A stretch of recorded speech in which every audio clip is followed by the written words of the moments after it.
Don't take it so personally. So we had two tasks to do today. One was to look at locations for the house of the main two characters, that's Rodney and Frankie. And it's really important that the house backs onto a park. So we've been to Dungog to look at a park there. It's not exactly what we want, but it's got some of the characteristics of the park that we want in the film. So there's some things that are good about it, other things that aren't so good. Obviously there's the space for Rodney to fly the kite. But when you look around the perimeter of the park, you know, to me it's obvious that we're in a kind of like a regional town rather than, you know, suburban Newcastle. Righto, so we're here at Maitland Park, still checking out a location for Frankie's house. And we've found this really good street here with 2 or 3 options. This one with the blue steps we kind of like the look of. I like the bullnose veranda, but most importantly, of course, it opens out onto this fantastic park.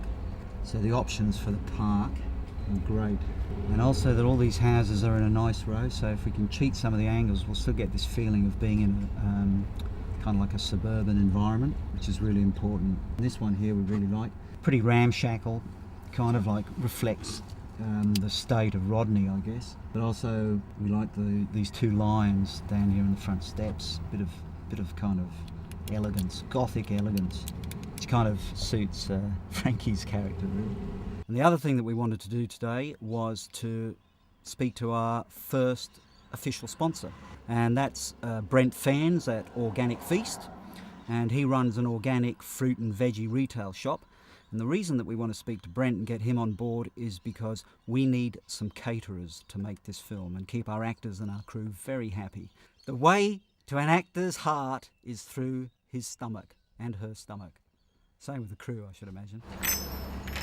We're building this movie right up from the bottom, so could that possibly tie in with Organic Feast? There's a benefit to doing this? Yes, there is. No, there is.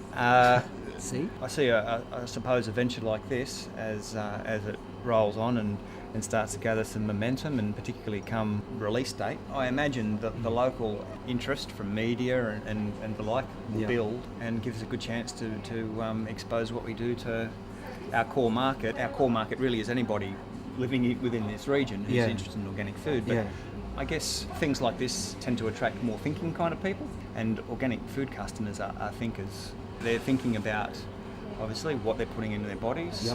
They're thinking about the broader issues about how the food's produced. So what's the link between organic food and creativity?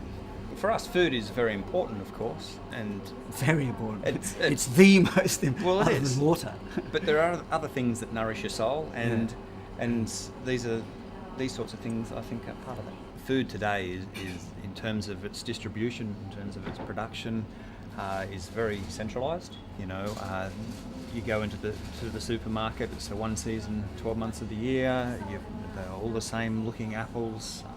Everything's uniform and bloody boring to me.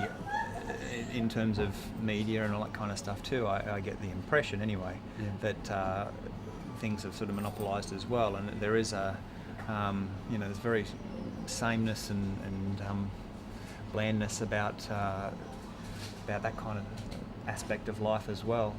And life is more than just good food. It's experiencing creative, interesting things and people. I owe you $1 million. Yes, our dreams remain eternal.